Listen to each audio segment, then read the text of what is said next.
The obsidian archive stretched through 17 levels of the flagship memoriam, its crystalline data, cores humming with the collected knowledge of humanity's 3 millennium exodus. Elloren's weathered fingers traced the surface of an ancient tablet, feeling the raised glyphs that predated the Great Dispersal.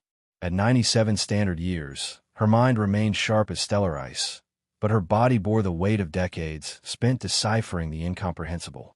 Beyond the archive's reinforced viewports, the Charybdis cluster dominated the starfield. 7 black holes locked in an eternal gravitational dance, their event horizons painting space in impossible geometries. The nomadic fleet of 43 vessels maintained a precarious orbit in the cluster's outer rim, harvesting the twisted space-time for energy while dancing on the edge of annihilation. The tablet beneath Elloren's fingertips was different from the others. Its surface rippled with microscopic fractures that seemed to shift when observed peripherally, and the glyphs themselves appeared to breathe with an inner light that defied the archive's controlled illumination. She had discovered it 3 cycles ago, buried within a cache of pre-Exodus artifacts, but only now had she begun to understand its significance. The glyph spoke of the Core Seed. Fleet Admiral Kairos had summoned her to his chambers aboard the command vessel Leviathan after she submitted her preliminary translation. The Admiral's artificial eyes glowed amber in the dim light as he studied her report, his augmented limbs twitching with barely contained urgency. The fleet situation was deteriorating rapidly, resources dwindling, hull integrity compromised by decades of gravitational stress, and the constant threat of temporal anomalies that plagued the cluster's vicinity. Elloren's translation revealed that the Core Seed was not merely a device, but a fundamental constant of reality itself, a crystallized fragment of the universe's original creative force, hidden within a pocket dimension that had been slowly collapsing for millennia. According to the ancient texts, it possessed the power to reshape matter and energy at the quantum level, effectively serving as a reality engine capable of sustaining entire civilizations. The Admiral's scarred face remained impassive as he absorbed the implications. The fleet's survival depended on finding new sources of energy and materials, and conventional solutions had long since been exhausted. The Charybdis cluster's energy output was finite, and the constant gravitational stress was slowly tearing their ships apart. Without the Core Seed, humanity's remnant would face extinction within a generation. But accessing the device required navigating the collapsing dimension itself, a journey that would take the traveler through layers of fractured spacetime, where causality itself became negotiable. The ancient warnings embedded within the glyph spoke of temporal parasites, entities that existed in the spaces between failed realities, feeding on the potential energy of paths not taken.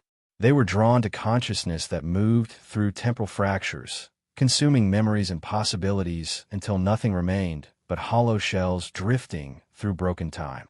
Elloren accepted the mission not because she believed in her chances of survival, but because she understood the mathematical certainty of the fleet's doom without intervention. The Admiral assigned her a small reconnaissance vessel, the Archean, modified with experimental shielding designed to withstand temporal distortions. Her journey would begin at the cluster's heart, where the gravitational forces had torn small fissures in the fabric of reality itself. The preparation phase consumed 7 days. Elloren spent the time in meditation, centering her consciousness and memorizing the glyph sequences that would serve as her guide through the dimensional labyrinth. She also underwent extensive neural mapping, creating backup engrams of her essential memories and knowledge in case the temporal parasites succeeded in their assault on her psyche. The Archean was a marvel of desperate engineering, a 30-meter vessel shaped like an elongated teardrop, its hull composed of metamaterial that could adapt its quantum signature to match the surrounding space-time. The ship's central chamber housed a sophisticated temporal monitoring system and a chair designed to interface directly with Elloren's nervous system, allowing her to perceive and navigate temporal anomalies through direct consciousness. As the Archean separated from the fleet and began its descent toward the cluster's inner regions, Elloren felt the first whispers of temporal displacement. Time began to stretch and compress unpredictably, moments extending into subjective hours, while entire sequences of events compressed into instantaneous flashes of perception. The ship's instruments registered massive gravitational gradients that should have torn the vessel apart, but the metamaterial hull adapted continuously, flowing like liquid metal to maintain structural integrity. The first temporal fracture appeared as a shimmering distortion in space, roughly circular, and perhaps 50 meters in diameter. Through her neural interface, Ellerin perceived it as a window into probability itself. Countless potential timelines radiating outward like spokes of light. The ancient glyphs had prepared her for this moment, providing the mathematical key to interpreting the fracture's quantum signature. She guided the Archean through the breach, feeling reality shift around her like water parting before a ship's bow. The transition was accompanied by a sensation of falling upward through layers of crystallized time, each stratum containing its own unique physical laws and causal relationships. Her consciousness expanded and contracted rhythmically, adapting to the changing temporal environment. On the other side of the fracture, space took on qualities that challenged human perception. Stars appeared as streaks of frozen light, their photons trapped in temporal loops that repeated eternally. Planets existed as probability clouds, simultaneously present and absent, depending on the observer's frame of reference. The Archean's instruments struggled to provide meaningful data, their readings fluctuating between impossible extremes. Ellerin consulted the ancient tablet, now glowing with sympathetic resonance to the surrounding temporal flux. The glyphs provided navigation coordinates expressed in terms of causal relationships rather than spatial positions. She needed to follow the path of greatest temporal instability, diving deeper into the fractures where reality became increasingly negotiable. The second layer of fractured space presented new challenges. Here, the boundaries between past and future had dissolved entirely, creating a landscape where cause and effect existed in quantum superposition. Ellerin witnessed the birth and death of stars occurring simultaneously, their nuclear furnaces burning backward through time while their stellar cores collapsed into theoretical futures that might never exist. It was here that she encountered the first temporal parasite. The entity manifested as a distortion in her peripheral vision, a region of space where light and shadow failed to behave according to conventional physics. As it drew closer, Ellerin felt her memories beginning to fade. Childhood experiences dissolved like sugar in water, leaving only vague impressions of warmth and safety. Professional knowledge that had taken decades to acquire evaporated in moments, replaced by empty gaps in her understanding. The ancient glyphs had warned of this assault, providing defensive techniques that relied on consciousness anchoring rather than physical resistance. Ellerin focused her awareness on the core elements of her identity, her name, her purpose, her love for knowledge and discovery. These concepts became luminous threads in her mind, forming a protective web that the parasite could not penetrate. The entity circled her consciousness like a predator testing its prey's defenses. When it realized that direct assault was ineffective, it began to attack the Archean itself, attempting to drain the ship's temporal coherence. The metamaterial hull responded by increasing its quantum fluidity, becoming so adaptable that it existed in multiple probable states simultaneously. Ellerin pressed deeper into the dimensional labyrinth, following glyph-encoded directions toward the core seed's hidden sanctuary. Each layer of reality brought new phenomena that challenged her understanding of physics and consciousness. In one region, she discovered that thoughts had physical weight, her mental processes generating gravitational fields that bent space-time around the ship. In another, emotions took on visible form as geometric patterns that danced through the void like living mathematics. The temporal parasites multiplied as she progressed, drawn by the increasing intensity of her consciousness as it adapted to each new layer of broken reality. They manifested in forms that defied description, sometimes as hungry voids that consumed light and matter, other times as inverse entities that existed as negative space within the fabric of existence itself. Each encounter required different defensive strategies, forcing Ellerin to evolve her consciousness techniques continuously. The third major fracture opened into a region where time moved in spirals rather than linear progression. Past and future curved back upon themselves, creating temporal loops that repeated with slight variations.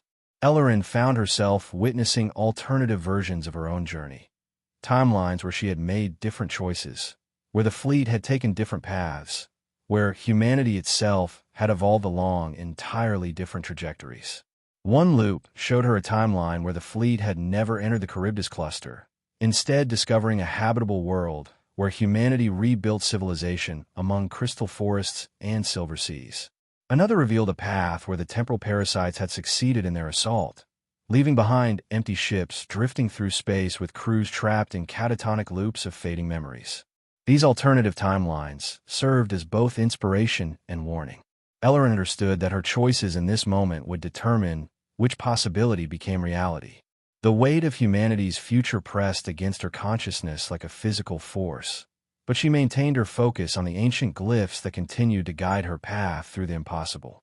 The fourth layer introduced phenomena that challenged the very concept of individual identity. Here, consciousness existed as a collective field, with thoughts and memories flowing freely between different focal points. Ellerin felt her awareness expanding beyond the boundaries of her physical form, touching minds that had navigated these spaces before her. Some were human explorers from lost expeditions, their consciousness preserved within the temporal flux. Others belonged to entirely alien species that had discovered the dimensional fractures eons ago. Through this collective awareness, she gained deeper understanding of the core seed's nature. It was not simply a device created by some ancient civilization, but rather a fundamental component of reality itself, a seed of creation that had been separated from the cosmic source during the universe's inflationary epoch. The pocket dimension where it resided was not collapsing by accident, but as part of a natural cycle, designed to eventually return the seed to active status within baseline reality. The ancient civilization that had discovered the core seed had built the pocket dimension as a protective containment system, understanding that premature activation could destabilize local spacetime on a galactic scale. The glyphs served as both map and key, providing the specific consciousness patterns required to safely approach and interact with the device. As Ellerin progressed through the dimensional layers, she began to understand that her journey was itself part of the core seed's activation sequence. Each challenge overcome, each parasite defeated, each reality fracture navigated successfully contributed to a complex pattern of consciousness evolution that the ancient builders had embedded within the system. She was not simply retrieving the device. She was becoming the consciousness capable of safely wielding its power. The temporal parasites seemed to understand this as well, intensifying their attacks as she drew closer to the seed's location. They manifested in increasingly sophisticated forms, no longer content to simply drain her memories, but actively attempting to rewrite her identity completely. One parasite presented itself as a perfect simulation of her younger self, complete with memories and personality patterns from decades past. It offered to restore her youth and vitality in exchange for abandoning the mission, painting vivid mental images of a life spent in comfortable research rather than dangerous exploration. Another parasite took the form of collective doubt, manifesting as the voices of everyone who had ever questioned her abilities or decisions. It whispered that she was too old, too weak, too isolated to succeed where younger and stronger explorers had failed. The assault was particularly insidious because it incorporated genuine self-doubts that Ellerin had harbored throughout her life, making the attack difficult to distinguish from natural introspection. The most dangerous parasite appeared as pure logic, presenting mathematically rigorous arguments for why the mission was doomed to fail. It showed her probability cascades, demonstrating that her success would trigger catastrophic temporal instabilities, potentially erasing not just the fleet, but entire star systems from existence. The entity's arguments were so compelling that Ellerin found herself questioning the fundamental assumptions underlying her quest. Defense against these sophisticated attacks required techniques that went beyond simple consciousness anchoring. Ellerin had to actively embrace paradox, accepting that multiple contradictory truths could exist simultaneously within the fractured dimensions. She learned to hold her identity lightly, allowing it to flow and adapt while maintaining core continuity through deeper levels of self-awareness that transcended personality and memory. The fifth dimensional layer revealed the true scope of the challenge she faced. The pocket dimension containing the core seed existed as a bubble of stable space-time surrounded by a maze of temporal fractures that shifted continuously. Navigation required not just following the ancient glyphs, but actively participating in the creation of new pathways through consciousness-reality interaction. Ellerin discovered that her thoughts could influence the structure of local space-time, bending probability curves and creating new causal connections. This power came with enormous responsibility. Careless thinking could create paradoxes that would trap her in recursive loops, while focused intention could open doorways through seemingly impossible barriers. The Archean had evolved during the journey, its metamaterial hull incorporating elements from each dimensional layer it had traversed. The ship was no longer merely a vehicle, but had become an extension of Ellorin's consciousness, responding to her mental commands with fluid precision. Together, they navigated through regions where space folded into Klein bottle configurations and time flowed in Mobius strips. The approach to the core seed sanctuary required passing through what the glyphs termed the crucible of potential, a region where all possible futures existed in quantum superposition. Here, Ellorin witnessed the complete spectrum of outcomes that could result from her mission's success or failure. She saw timelines where humanity expanded beyond the galaxy, becoming beings of pure consciousness that shepherded younger species toward enlightenment. She also observed futures where the core seed's power corrupted its wielders, transforming them into reality-devouring entities that consumed entire universes. The weight of these visions threatened to paralyze her with a magnitude of consequence attached to her actions. The temporal parasites sensed her vulnerability and launched their final assault, manifesting as the collective fear of all possible negative outcomes. They painted her consciousness with images of cosmic catastrophe, universal heat death, and the extinction of consciousness itself.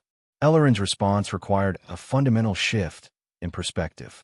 Instead of trying to choose the best possible future, she learned to embrace uncertainty itself as a creative force. The ancient builders had understood that consciousness and reality were not separate phenomena, but aspects of a unified creative process. The core seed was not meant to impose a specific outcome, but to enhance reality's inherent capacity for novelty and growth. With this understanding, she released her attachment to particular outcomes and allowed her consciousness to become a conduit for creative potential itself.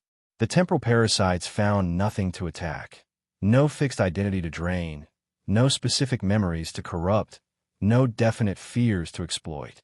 Her awareness became like water, flowing around obstacles while maintaining essential continuity. The sanctuary of the core seed appeared as a sphere of perfect crystalline structure, perhaps a kilometer in diameter, suspended within a void that existed outside normal space-time. Its surface reflected not light, but possibility itself, showing infinite variations of what was, what is, and what could be. The ancient glyphs had prepared her for this moment, providing the specific consciousness patterns required to safely approach the artifact. As the Archean drew closer, Ellorin felt the core seed's influence expanding through her awareness. It was not a passive device waiting to be activated, but a living system that had been observing her approach since she first entered the dimensional fractures. Every challenge she had overcome, every parasite she had defeated, every reality she had navigated had been tests designed to ensure that only a consciousness capable of wielding cosmic creative power responsibly would reach this point. The seed itself defied visual description. It existed simultaneously as a physical crystalline structure, a mathematical formula expressing the relationship between consciousness and reality, and a musical harmony that resonated through the quantum foundations of existence. To interact with it, Ellorin had to expand her awareness beyond the boundaries of individual identity, becoming temporarily one with the creative force that had shaped the universe itself. The interface process was unlike anything she had experienced.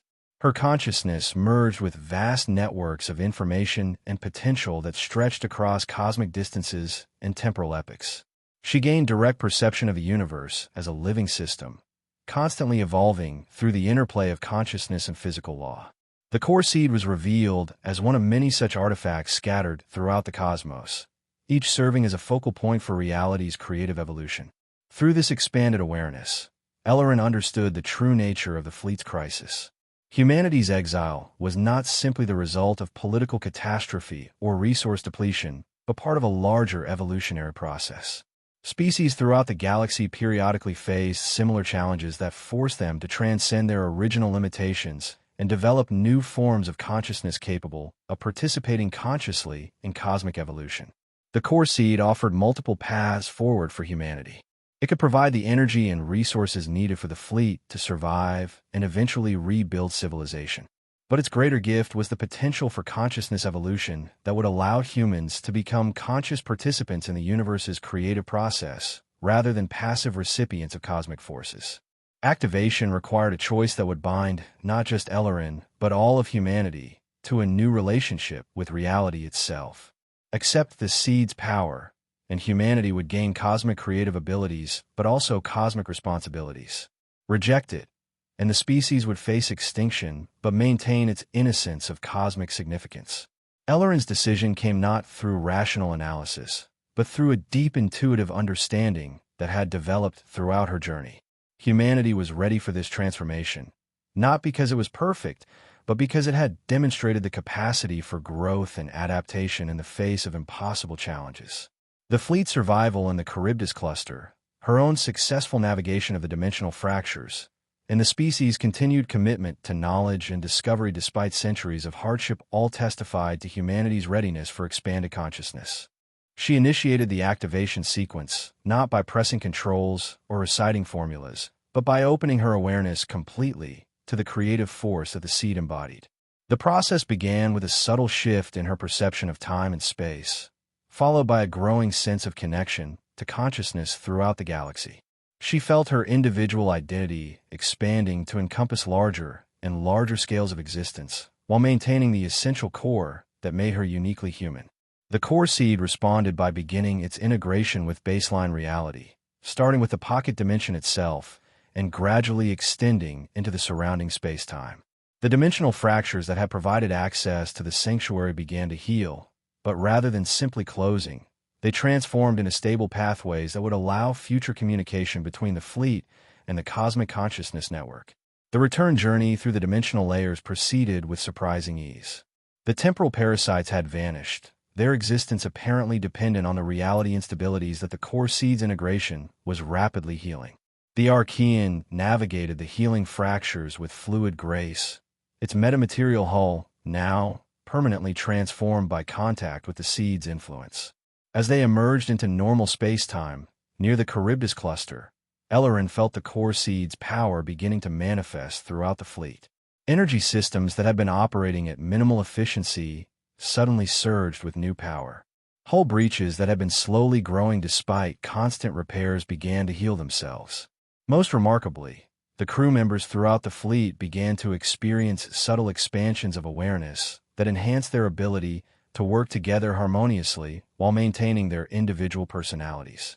Admiral Kairos was among the first to notice the changes, his augmented senses detecting energy patterns that defied conventional physics.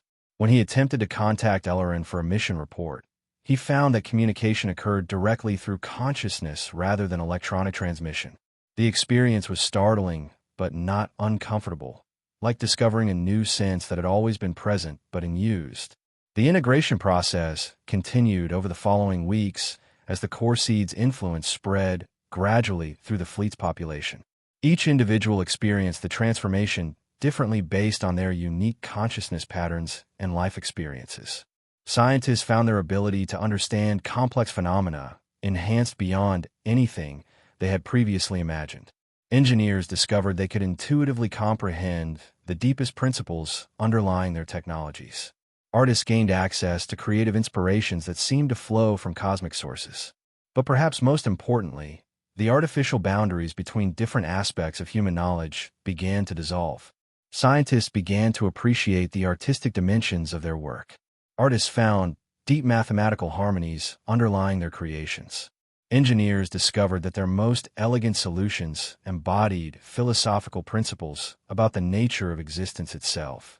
Ellerin found herself at the center of these changes, serving as a conscious bridge between the enhanced human awareness and the larger cosmic consciousness network.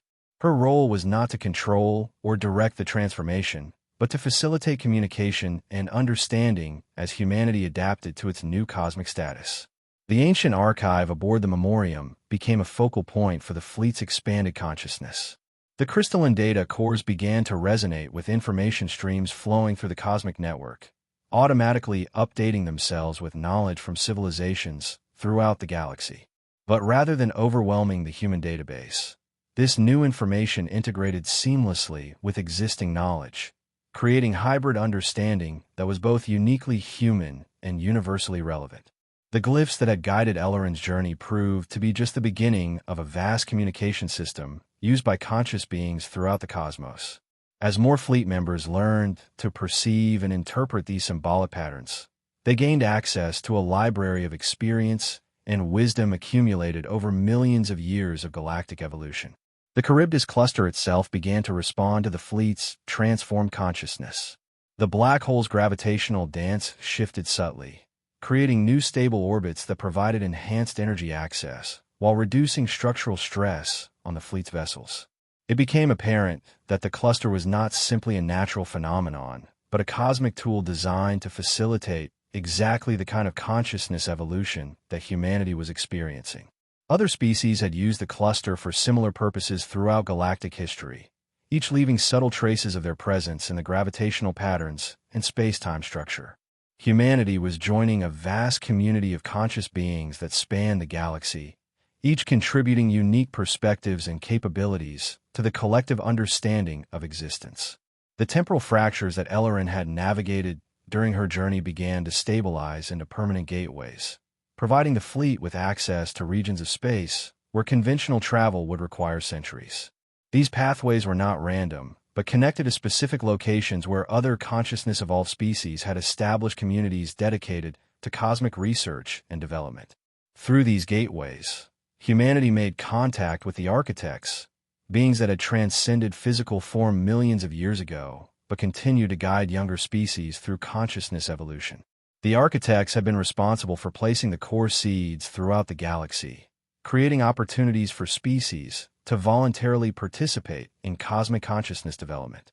The exchange of information and perspective with the architects revealed that consciousness evolution was not a one-time event, but an ongoing process that continued throughout a species' cosmic lifetime.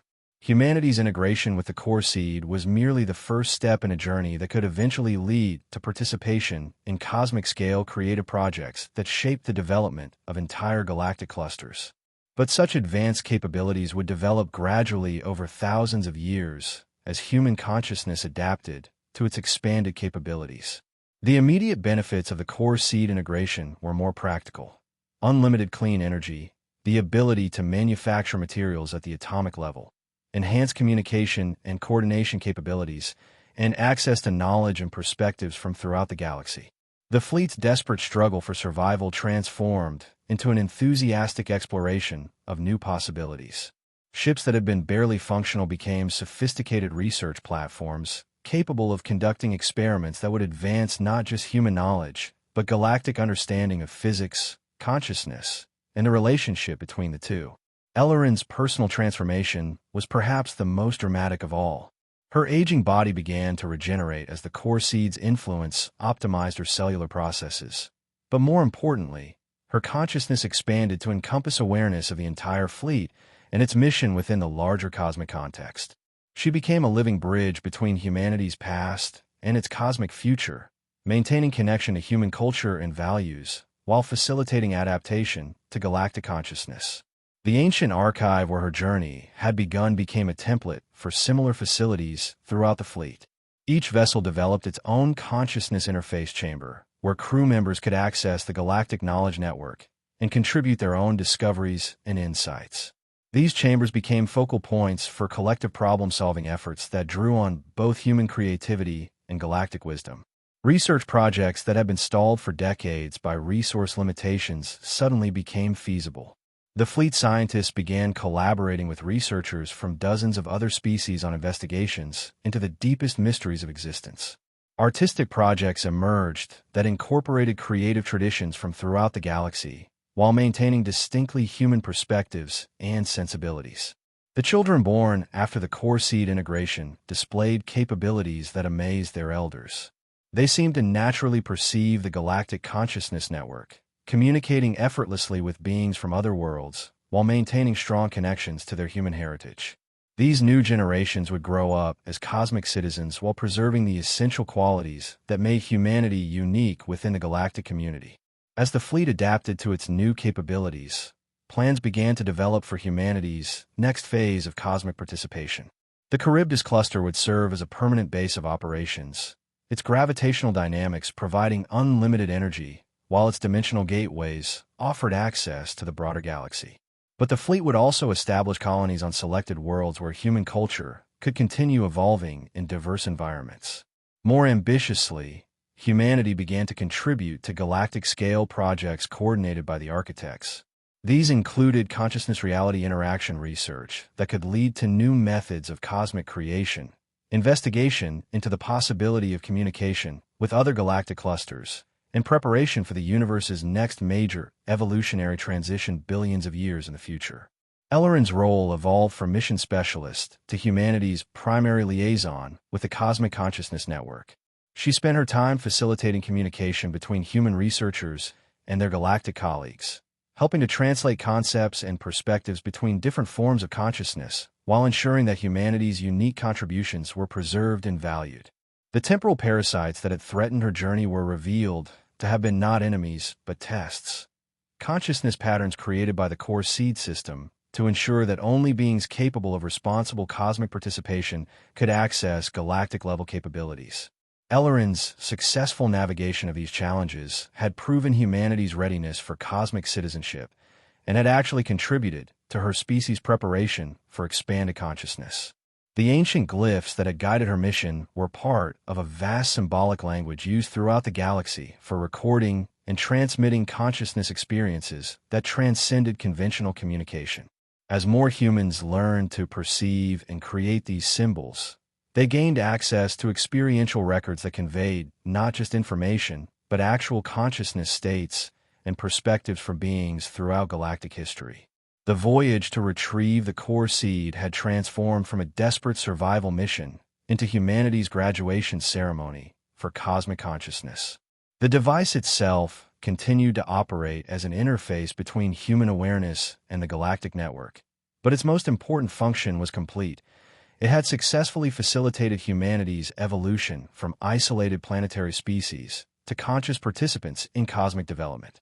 Years passed as the fleet adapted to its new status and capabilities. The desperate edge that had characterized human existence for centuries gradually gave way to confident exploration and creative contribution. Humanity had found not just survival, but purpose within the larger cosmic community, maintaining its essential identity while embracing its role as conscious participants in the universe's ongoing evolution. Ellorin aged gracefully into her new role as Consciousness Bridge. Her lifespan extended indefinitely by the core seed's influence, but her essential humanity preserved and enhanced. She often returned to the ancient archive where her journey had begun, but now she was not alone. The crystalline data cores hummed with conversations that spanned the galaxy, and young humans worked alongside beings from dozens of other worlds on projects that would benefit the entire cosmic community. The Charybdis cluster had become a nexus of conscious activity, its gravitational dance, now consciously choreographed by the collective awareness of all the species that had passed through its transformative influence. Black holes that had once represented destruction and chaos were revealed as cosmic tools for consciousness evolution, their extreme gravitational fields creating the precise conditions necessary for reality consciousness integration. Humanity's journey from desperate survivors to cosmic citizens was complete, but it was also just beginning.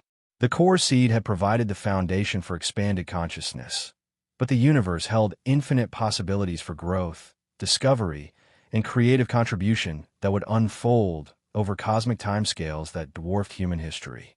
The fleet sailed on through space and time, no longer fleeing destruction, but embracing the infinite creative potential of conscious participation in cosmic evolution.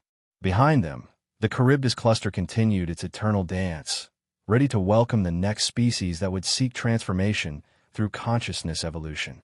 Ahead lay the vast galaxy with its countless opportunities for discovery, creation, and conscious collaboration in the universe's ongoing creative adventure.